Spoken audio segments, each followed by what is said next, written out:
എല്ലാവർക്കും നമസ്കാരം. പവിത്രം സീരിയലിലെ ലേറ്റസ്റ്റ് എപ്പിസോഡ് റിവ്യൂയിലേക്ക് സ്വാഗതം. എല്ലാവരും ചാനൽ സബ്സ്ക്രൈബ് സപ്പോർട്ട് ചെയ്യണേ. ഇന്ന് സാറ്റർഡേ സൺഡേ ഇല്ലായിരുന്നു സീരിയൽ. ഇപ്പൊ എന്തായാലും സാറ്റർഡേ സൺഡേയുടെ എപ്പിസോഡ് ഹോട്ട്സ്റ്റാറിൽ വന്നിട്ടുണ്ട്. അപ്പൊ അതിന്റെ റിവ്യൂ ആണ് പറയുന്നത്. അപ്പം ഇന്നത്തെ എപ്പിസോഡിൽ കാണിച്ചിരിക്കുന്നത് നമ്മുടെ വിക്രത്തിന്റെ കൂട്ടുകാരുണ്ടല്ലോ, കൂട്ടുകാർ രണ്ടുപേരും കൂടെ വിക്രത്തിനെ കാണാൻ വേണ്ടി പോലീസ് സ്റ്റേഷനിൽ ചെല്ലുവാണ്. എന്നിട്ട് അവരോട് എസ് ഐ സാബു അവിടെ നിൽപ്പുണ്ട്. സാബുവിനോട് പറയുന്നുണ്ട് വിക്രത്തിനെ കാണണമെന്ന്. അപ്പൊ സാബു സമ്മതിക്കുന്നില്ല. എന്നിട്ട് പറയുവാണ്, നിനക്കൊക്കെ ഒരു വിചാരമുണ്ട് ഞാനെന്തോ ദുഷ്ടനാന്ന്. അതുകൊണ്ടൊരു കാര്യം ചെയ്യാം, 5 മിനിറ്റ് സമയം തരാം, നീ എന്താന്ന് വെച്ചാൽ നിങ്ങൾ സംസാരിച്ചോ, പിന്നെ നിങ്ങൾ ഇനി എന്ത് സംസാരിച്ചാലും ഇവനെ ഇനിയും പുറത്തെടുക്കുക പാടാ എന്ന് സാബു പറയുന്നുണ്ട്. അങ്ങനെ സാബു ഒരു 5 മിനിറ്റത്തെ പെർമിഷൻ കൊടുക്കുവാണ്. അങ്ങനെ അനിയൻകുട്ടനും കൂട്ടുകാരനും കൂടെ വിക്രത്തിനെ കയറി കണ്ടിട്ട് പറയുവാണ്, എടാ നീ എപ്പോഴും പെടുന്ന പോലൊന്നും അല്ല, ഇത് പെണ്ണ് കേസാണ്, നിനക്കിത് എന്താ പറ്റിയെന്ന് ചോദിക്കുവാണ്. അപ്പൊ വിക്രം നടന്ന കാര്യങ്ങൾ പറയുവാണ്. വിക്രം ഇങ്ങനെ വന്നപ്പോഴത്തേനും ഇങ്ങനെ എടുത്തെറിഞ്ഞു, പെട്രോളിന്റെ ഇത് എടുത്തെറിഞ്ഞിട്ട്, അല്ല മദ്യത്തിന്റെ ഇങ്ങനെ ചെറിയ ചെറിയ ഉണ്ടകൾ ഇങ്ങനെ എടുത്ത് വിക്രത്തിന്റെ ദേഹത്തോട്ട് എറിഞ്ഞു. അങ്ങനെ വിക്രത്തിന്റെ ദേഹം ഫുള്ളും മദ്യത്തിന്റെ മണമായി. അപ്പോഴത്തേന് ഈ രമ്യയുടെ വീട്ടിലേക്ക് ആരാണ്ട് എറിഞ്ഞ ഒരാള് രമ്യയുടെ വീട്ടിലേക്ക് കയറി പോകുന്നത് കണ്ടിട്ട് വിക്രം പുറകെ കയറി ഓടിയതാണ്. പക്ഷെ അപ്പോഴത്തേനും പിന്നെ പെട്ടെന്ന് രമ്യ, ഇയാളാന്ന് ഓർത്തുകൊണ്ട് രമ്യയാണ് കയറി പിടിച്ചത്. രമ്യ എന്തോ റീൽ ഷൂട്ട് ചെയ്യുമായിരുന്ന ഇങ്ങനെ കാര്യം പറഞ്ഞു. എന്നിട്ട് പറയുവാണ്, എന്താണെങ്കിലും ഇത് വല്ലാത്തൊരു കേസായിപ്പോയി, കാര്യം ഇതുവരെയുള്ള കേസ് പോലെ ഒന്നുമല്ല കാര്യങ്ങള്, ഇതെന്താണെങ്കിലും നമുക്ക് പിടി വീഴുമെന്ന് പറയുവാണ്. അപ്പം വിക്രം പറയുന്നുണ്ട്, നിങ്ങൾ എന്താണെങ്കിലും പൊയ്ക്കോ, ഇവിടെ നിന്ന് എന്താണെങ്കിലും ഇറങ്ങണമെന്ന് പറയുവാണ്. അങ്ങനെ അവിടെ നിന്ന് ഇറങ്ങിയ ഉടനെ വേദയെ വിളിക്കുവാണ് ഈ അനിയൻകുട്ടൻ. എന്നിട്ട് പറയുവാണ്, വേദ നീ എന്താ അവനെ പോയി കാണാഞ്ഞത്?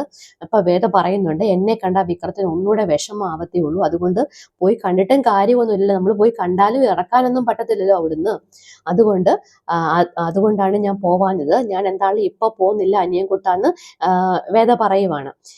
അത് കഴിഞ്ഞിട്ട് പിന്നെ കാണിക്കുന്നത് വെച്ചാൽ വേദയാണെങ്കിൽ ഈ രമ്യക്ക് വീട് വാടകയ്ക്ക് കൊടുത്ത ആളുണ്ടല്ലോ, അയാളുടെ വീട്ടിലോട്ട് പോവാണ്. അവിടെ ചെന്നപ്പോൾ അയാളാണെങ്കിൽ ഭയങ്കര സെന്റി അടിക്കുവാണ്. അയ്യോ വിക്രം നല്ലൊരു പയ്യനായിരുന്നു, ഇങ്ങനെയുള്ള ഒരു കേസ് കെട്ടും വിക്രത്തിന്റെ പേരിൽ ഇല്ലായിരുന്നു, എന്തോ പറ്റി, രാഷ്ട്രീയത്തിന്റെ അടിപിടി കേസുകളൊക്കെ വിക്രത്തിന്റെ പേരിലുണ്ട്, പക്ഷെ ഇതൊന്നും ഇല്ലായിരുന്നു, എന്തോ പറ്റുന്നൊക്കെ ചോദിക്കുന്നുണ്ട്. മോൾ എന്താണെങ്കിലും ഭാര്യയായി പോയില്ലേ, അപ്പൊ ന്യായീകരിച്ചല്ലേ പറ്റൂ എന്നൊക്കെ പറയുവാണ്. വേദ ന്യായീകരിച്ച് പറയുന്നുണ്ട്, വിക്രം ഒന്നും ഒരിക്കലും അങ്ങനെ ചെയ്യത്തില്ല എന്നൊക്കെ. എന്നിട്ട് ചോദിക്കുന്നുണ്ട്, മോൾ എന്തിനാ വന്നേന്ന് ചോദിക്കുമ്പോൾ വേറെ കാര്യം പറയുവാണ്, ഈ വീട് വാടകയ്ക്ക് കൊടുത്തതിന് എന്തെങ്കിലും ഡീറ്റെയിൽസ് ഉണ്ട്, അതായത് ആധാറോ എന്തെങ്കിലും വാങ്ങിച്ചിട്ടുണ്ടോ എന്ന് ചോദിക്കുമ്പോൾ പറയുവാണ്, ഒരു ഡീറ്റെയിൽസും ഇല്ല, അവളുടെ ഓഫീസിന്റെ അഡ്രസ്സ് വെച്ചിട്ടാണ് എഗ്രിമെന്റ് എഴുതിയേക്കുന്നത്, വിനയൻ കൊണ്ടുവന്നതായതുകൊണ്ട് വേറൊന്നും നോക്കിയില്ല എന്ന് പറയുവാണ്. അങ്ങനെ അയാൾ കൈയൊഴിഞ്ഞിട്ട് അയാളെല്ലാം വിനയന്റെ മണ്ടയിലാക്കി. കാര്യം വിനയനാണ് ഇത് കൊണ്ടുവന്നത്, അതുകൊണ്ട് അയാൾ ഡോക്യുമെന്റ് ഒന്നും വാങ്ങിക്കാതാണ് ഈ പെണ്ണിന് റെന്റിന് കൊടുത്തേക്കുന്നത്. രമ്യ അവിടുന്ന് പോയി, സാധനങ്ങളൊക്കെ ആർക്കാണ്ടോ കൊടുത്തേക്കാന്ന് പറഞ്ഞിട്ട് രമ്യ അവിടുന്ന് പോയി. രമ്യ അവിടെ ഇല്ല. അങ്ങനെ രമ്യയും കൂടെ കാണാൻ വേണ്ടിയാണ് വേദ വന്നത്. വേദയ്ക്ക് അപ്പൊ എന്തൊക്കെയോ ഒരു ഹിന്റ് കിട്ടി.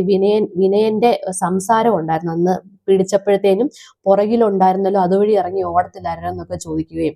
അപ്പൊ വേദ ഇങ്ങനെ തിരിച്ച് വീട്ടിലോട്ട് വന്നപ്പോഴത്തേനും നന്ദിനിയും വിനയനും കൂടെ സിനിമ കാണാൻ വേണ്ടി പോകാൻ വേണ്ടി ഇറങ്ങുവാണ്.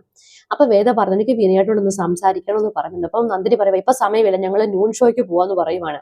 ഒരു 5 മിനിറ്റ് മുതൽ എനിക്കൊരു കാര്യം ചോദിക്കണമെന്ന് പറയുക.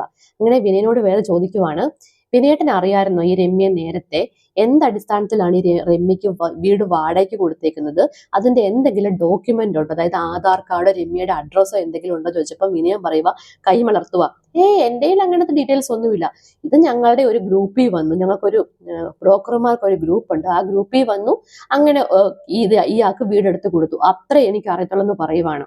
അപ്പോഴത്തേന് നന്ദിനി ചോദിക്കുക, നീ വിനയേട്ടനെ ക്വസ്റ്റ്യൻ ചെയ്യാറായോ, നിന്റെ പറച്ചിൽ കേട്ടാൽ വിനയേട്ടനാ ഇതെല്ലാം കൂടെ ചെയ്തെന്ന് ഓർക്കും, ആ പെണ്ണിനെ പോയി പിടിച്ചതെല്ലാം ഓർക്കും, നീ എന്താണേലും ചെയ്ത കാര്യങ്ങൾ ഇനി നീ അത് വ്യാഖ്യാനിക്കാനൊന്നും നിൽക്കേണ്ട, അതുപോലെ നന്ദിനി കയർക്കുവാണ് വേദയോട്. അപ്പൊ വേദ മര്യാദയ്ക്ക് നിൽക്കാൻ പറയുന്നുണ്ട്, നിങ്ങളെന്ന് വിളിക്കുന്നുണ്ട്.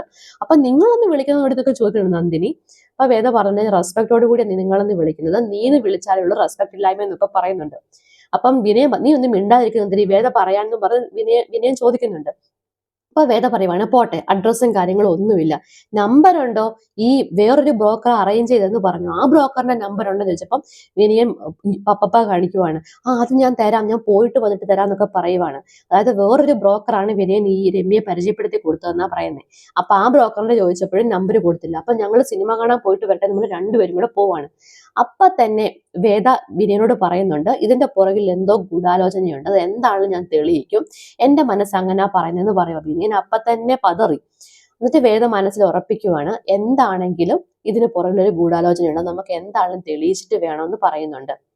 രാധയാണെങ്കിൽ രാധ ഇങ്ങനെ കരഞ്ഞും പിഴിഞ്ഞും ഇരിക്കുവാണ്. അപ്പൊ രാധയുടെ അച്ഛനാണെങ്കിൽ വെള്ളം അടിച്ചിട്ട് വന്ന് മാലതിയോട് പറയാം, മാലു മാലു ഒരു കാര്യം അറിയണോ? അപ്പൊ രാധ പറയും, ഓ വിക്രം ചേട്ടനെ പോലീസ് പിടിച്ചതായിരിക്കും. അപ്പൊ മാലതി പറയുവാണ്, അതിപ്പോ വലിയ കാര്യമൊന്നും അല്ലല്ലോ. എല്ലാ കാര്യത്തെയും പോലല്ല പിടിച്ചേക്കുന്നത്, ഇപ്രാവശ്യം പെണ്ണ് കേസാ, പുറത്തിറങ്ങാൻ ഇത്തിരി പാടുവിടുന്നു പറയുവാണ് രാധയുടെ അച്ഛൻ. എന്നിട്ട് രാധയുടെ അച്ഛനാണെങ്കിൽ പിന്നെ പറയുവാണ്, അവനെ പെണ്ണ് കേസിൽ പിടിച്ചു, നമ്മുടെ മോടെ പ്രാക്കാണ്, നമ്മുടെ മോളെ അവൻ എന്തൊക്കെ ദ്രോഹിച്ചിട്ടുണ്ട്, നമ്മളെ മോളെ വേണ്ടെന്ന് പറഞ്ഞില്ലേ, അതുകൊണ്ട് പ്രാക്കാണ്, അവനെ ഇപ്പം അകത്താക്കിയപ്പോ അവൻ എന്താളും ഇറങ്ങത്തില്ലെന്ന് പറയുവാണ്. അപ്പോൾ തന്നെ രാധയുടെ അമ്മ പറയുന്നുണ്ട്, വിക്രം എന്താളും പെണ്ണ് പിടിക്കാനൊന്നും പോകത്തില്ല എന്ന് പറയുന്നുണ്ട്. രാധ ഇത് കേട്ടോണ്ട് രാധയാണെങ്കിൽ അകത്ത് പോയിട്ട് കുറച്ച് കാശ് എടുത്തോണ്ട് വെളിയിലോട്ട് പോവാ.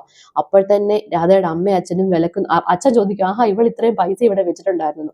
രാധയുടെ അമ്മ പറയുന്നുണ്ട്, പോവല്ലേ മോളെ പോവല്ലേ മോളെ. അപ്പൊ രാധ പറയുക, ഞാൻ വക്കീലിനെ കണ്ടിട്ട് ഇറക്കാൻ വേണ്ടി പോവാന്ന് വിക്രം ചേട്ടൻ. അപ്പൊ രാധയുടെ അമ്മ ആവെന്ന് പറഞ്ഞു, മോളെ നീ അവന് വേണ്ടി പോവല്ല, അവന് വേറെ ഭാര്യയും കുടുംബക്കാരും ഒക്കെ ഉണ്ട്, അവര് നോക്കിക്കോളും, നീ പോവല്ലേ പോവല്ലേ എന്ന് പറഞ്ഞിട്ട് രാധ ആ പൈസ എടുത്തോണ്ട് അഡ്വക്കേറ്റിനെ കാണാൻ വേണ്ടി പോവാണ്. എന്നിട്ട് അഡ്വക്കേറ്റിനെ കണ്ടിട്ട് കാര്യം പറയുവാണ്. അപ്പൊ അഡ്വക്കേറ്റ് ചോദിക്കുന്നുണ്ട്, ഇത് ആരാന്ന്? അത് ഞാൻ സ്നേഹിച്ച ഒരാളാണ്, സ്നേഹിച്ച ആളെ നമുക്ക് കൈവിടാൻ പറ്റത്തില്ലല്ലോ, അയാൾക്ക് തിരിച്ച് സ്നേഹമൊന്നും ഇല്ലായിരുന്നു, പക്ഷെ അങ്ങനെ കൈവിടാൻ പറ്റത്തില്ലോ, എങ്ങനെങ്കിലും ജയിലിൽ നിന്ന് ഇറക്കണമെന്ന് പറയുവാണ്. അപ്പൊ വക്കീല് നമുക്ക് ട്രൈ ചെയ്യാമെന്ന് പറയുവാണ് രാധയോട്. ഇത്രയുമാണ് ഇന്നത്തെ എപ്പിസോഡിന്റെ റിവ്യൂ. എല്ലാവരും ചാനൽ സബ്സ്ക്രൈബ് സപ്പോർട്ട് ചെയ്യണേ. താങ്ക്